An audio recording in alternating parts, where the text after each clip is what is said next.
सबसे बड़ा गौ तस्कर अकबर बंजारा मेरठ से हुआ गिरफ्तार। ट्रक ड्राइवर से कैसे बना हजारों करोड़ की संपत्ति का मालिक, विदेशों तक फैला है नेटवर्क। जानिए सब कुछ हापुड़ हलचल न्यूज पर। नमस्कार, मैं हूं आपके साथ ललित और आप देख रहे हैं हापुड़ शहर का नंबर 1 न्यूज चैनल हापुड़ हलचल।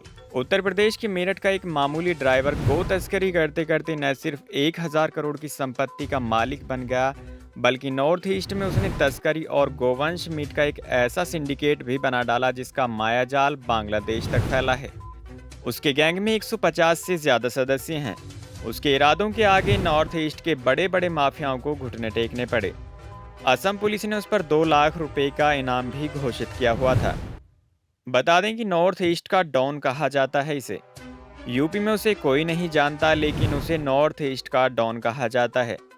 दरअसल आंध्र प्रदेश और असम में ही नहीं बल्कि नॉर्थ ईस्ट के कई राज्यों में उसके एक इशारे पर कुछ भी हो जाता है।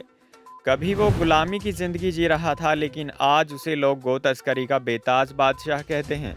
उसका नाम अकबर बंजारा है। मेरठ के फलावदा कस्बे का रहने वाला अकबर बंजारा कभी ड्राइवर हुआ करता था। वह गौ तस्कर बनने की हसरत लेकर असम चला गया और 150 तस्करों का गिरोह बना लिया। वो यूपी के मेरठ जिले के फलावदा कस्बे में पला बढ़ा और यहाँ की तंगहाल गलियों में जिंदगी बिताने के बाद ट्रक ड्राइवर से अब डॉन बन गया है। उसने कभी फलावदा नगर पंचायत की सभासद का चुनाव जीता था और साल 2015 तक अकबर बंजारा को कोई नहीं जानता था। उसने बड़ा नेटवर्क खड़ा करने के लिए कई सफेद पोशों से हाथ मिलाया, जिनमें नॉर्थ ईस्ट का रवि रेवड़ी भी शामिल है। दरअसल अकबर बंजारा को ये बात समझ आ गई थी कि गौ तस्करी के धंधे में रिस्क तो है, लेकिन यदि उसकी गाड़ी चलने के लिए तो दुनिया उसे जानेगी। उसने असम में गौ तस्करी का छोटा सा काम करना शुरू किया। फिर धीरे धीरे उसके नाम की चर्चा होने लगी और तभी आंध्र प्रदेश से लेकर विदेशों तक गौ तस्करी का नेटवर्क चलाने वाले रवि रेवड़ी को अकबर बंजारा से असम के एक और बड़े माफिया ने दोनों को मिलवा दिया। इसके बाद अकबर बंजारा के हाथ और मजबूत हो गए। मेघालय, मिजोरम, असम सहित आसपास के क्षेत्रों में अकबर बंजारा की तूती बोलने लगी। मेघालय के रास्ते उसने बांग्लादेश तक गौ तस्करी शुरू कर दी। धीरे धीरे वो करोड़ों और फिर अरबों की संपत्ति का मालिक बन गया। उसने कई सफेद पोशों से नजदीकी बढ़ा दी और उसकी धाक जम गई। इसी दौरान उस पर इनाम भी घोषित कर दिया गया, जो बढ़ते बढ़ते 2 लाख रुपए तक पहुंच गया। लेकिन वो कभी असम पुलिस के हत्थे नहीं चढ़ पाया।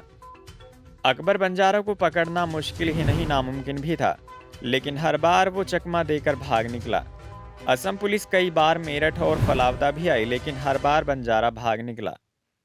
फलावदा पुलिस ने अपना जाल बिछाया, मुखबिर तंत्र को सक्रिय किया तो अकबर बंजारा के गिरोह का एक सदस्य पुलिस से मिल गया और उसी ने बताया कि अकबर बंजारा आज मेरठ आ रहा है और पुलिस ने उसे गिरफ्तार कर लिया है।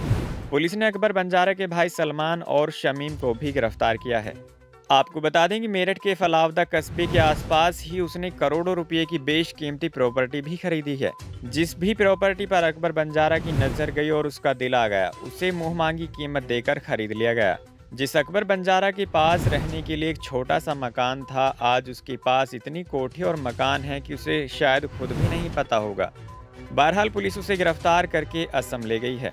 इस खबर में फिलहाल इतना ही। ऐसी ही तमाम छोटी बड़ी खबरों के लिए आप जुड़े रहिए हमारे साथ। हम हैं हापुड़ शहर का नंबर 1 न्यूज़ चैनल हापुड़ हलचल। नमस्कार।